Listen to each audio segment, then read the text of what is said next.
Hi guys, welcome to the Ultimate Diabetes and Metabolism channel, Sugar MD. I'm Dr. Ergin. Today we are talking about the best foods to lower your blood pressure and dump your blood pressure medications today. Well, let's get started. So one of my favorite is salmon and fatty fish. Now, salmon has, as you know, a lot of omega-3 fatty acids. So, omega-3 fatty acids are anti-inflammatory, and anything that is anti-inflammatory in your diet will reduce the risk of high blood pressure because inflammation drives the constriction of your arteries, which causes the high blood pressure. Now the next one is pumpkin seeds. Now pumpkin seeds you can buy in Costco or Sam's Club, like in big huge amounts here, and it's great for your salads. And what is in it is amazing. It has magnesium, it has potassium, and it has arginine.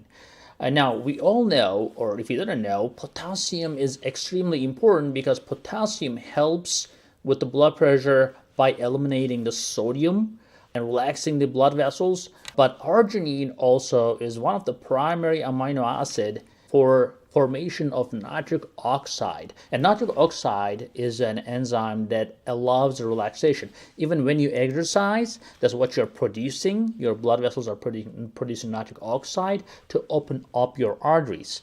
So that's why exercise is extremely helpful for blood pressure. But that pumpkin seeds as a food source will help you produce nitric oxide. So even studies show that people who consume pumpkin seeds regularly reduce their blood pressure, even in studies, not just anecdotal evidence. Another food source is beans and lentils. Again, it's very high in magnesium, it is high in potassium and fiber. And now lentils especially are so high in soluble fiber, not only helps your blood pressure, but also helps your cholesterol. So guys, if you are not trying this or didn't give a chance yet, try to slowly incorporate beans and lentils to avoid bloating. Because if you're not eating those foods normally, you will get bloated and you'll be like, what's going on? But yeah, slowly get started and you will see amazing benefits from them. Next in the list is berries. All sorts of berries. All sorts of berries with color. Even actually mulberries are very good. So basically they have something called anthocyanins, the substance that gives the color to the berries. Now that same product allows to increase the nitric oxide again, but also what they do, they inhibit the production of the enzymes that causes the vasoconstriction, which is closing up of your arteries. So remember, berries, one portion at least every day. Now pistachios is one of my favorite nuts. Well, because in Turkey, that is the favorite nut. So hazelnut and pistachios is all we eat. Peanuts is common in America. We don't really eat that much peanuts. And actually, to be honest with you, peanuts are overly consumed in the United States, but benefits is not as near as pistachios. So pistachios are amazing with the potassium content. Like we discussed, potassium allows your blood vessels to relax, and potassium eliminates or help eliminate the sodium in your body, which is the primary driver of excessive fluid in your body. So if you want to lose some weight, get rid of some of the water retention you have, you try to increase your potassium. So the potassium sodium ratio is very important. Stop those foods that are come in a package or come in a can. All the processed foods are full of sodium. So if you eat sodium, you're not going to get the benefit from potassium as much. So because it's a ratio game, right? So the more potassium you have from vegetables and fruits and less sodium you're getting from the processed foods, you're getting the most benefit. Another one is carrot, guys. Carrot is amazing. It's crunchy, sweet, delicious. Of course, too much of it can spike your blood sugar, but carrots, especially when consumed raw, help a lot reducing the blood pressure. They have things called phenolic compounds, and they help relax the blood vessels, and they help produce nitric oxide as well.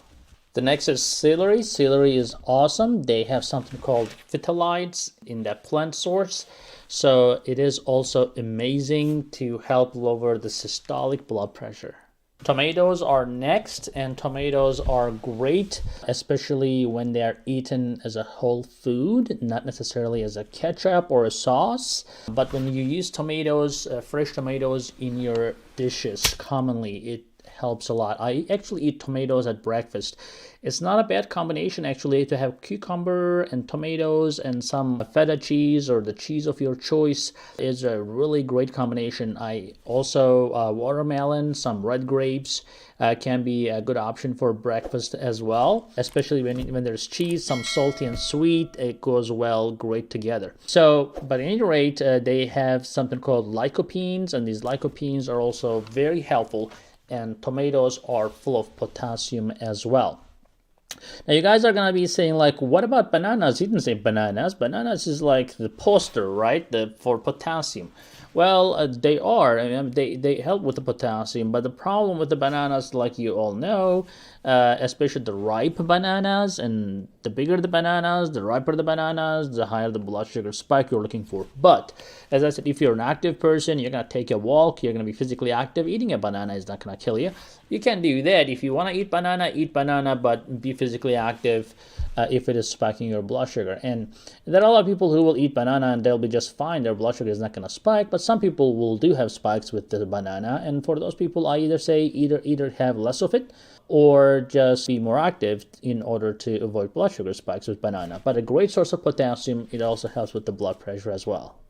And how can we skip broccoli, right? Broccoli is extremely popular in popular science or popular health, and there is a reason for it to be popular. They have this pigment-forming substance called flavonoids, and they are extremely helpful with antioxidant features and high potassium features. Again, remember, if you want to remember from this video, something out of this video, just eat the colorful stuff. So the nature, God, I believe in God, you may not, but at any rate, somebody puts those colors on those vegetables for a reason. Eat colorful. If you do not have color on your plate, you are missing out. So make sure you have a lot of vegetables and fruits that are full of colors. They are your best friend for your diabetes and for your blood pressure. Now, I am a big fan of Greek yogurt as well. Now, my Turkish audience tell me that, why are you not saying Turkish yogurt? Well, guess what? Greek yogurt is famous. I'm sorry. Yeah, I know. I'm Turkish and I love Greeks and I love Greek food and I love Greek yogurt. Sorry, my Turkish friends. There's no animosity between Turks and Greeks. They're friends. Come on. Anyways, the Greek yogurt is great, strained yogurt, whatever you call it. It helps with a lot of potassium. Now, it's a great probiotic as well. Now, you may not be a person like a yogurt person, but try it. I mean, with some fruits on top, I think it can help you as a great snack for both diabetes and to help your blood pressure as well. And there are a lot of course, the herbs and spices that can help your blood pressure as well. A few of them are saffron, lemongrass, garlic, cinnamon, cardamom, sweet basil, ginger, cilantro, celery seeds, you name it. All these spices also are helpful. They are also helpful when you use spices in your diet. You will realize that you need less salt.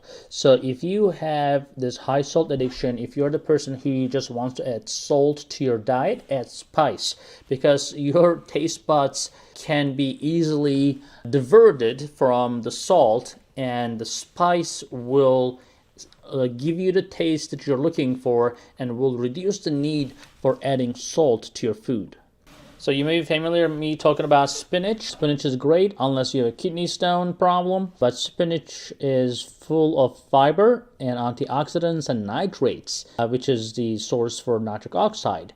So definitely spinach is something you can add on to your salads, you can cook it, but high fiber, high potassium content of spinach makes it a great addition to your diet as well if you have high blood pressure. So how about the seeds, the flax seeds and chia seeds? Now, as you know, I love chia seeds. You can make a chia seed pudding for breakfast and it's good for your diabetes. They're very high in fiber, high in magnesium and potassium. So as a result, these seeds, the chia seeds and the flax seed also is very good for your blood pressure. Now, of course, last but not least, I would say beets are very, very good. You can add beets to your salads. You can drink beet juice, or you can just take some beet capsules that are sold as a supplement. But adding beets really boosts your nitric oxide quite a bit. Not only helps your blood pressure, it even helps with your athletic performance as well. So consider beets in your diet as well, guys. So guys, I hope that is helpful, and I appreciate you watching and learning. Please share, please give a like, write a comment. I'll try to answer the questions from our subscribers. I may not give you an exact prescription, but I'll try to tell you what I know. And stay in the community, guys. We'll talk to you later. Alright, thank you for watching, and I want you to be more informed and more educated. So to do that, go ahead and watch this next video right here.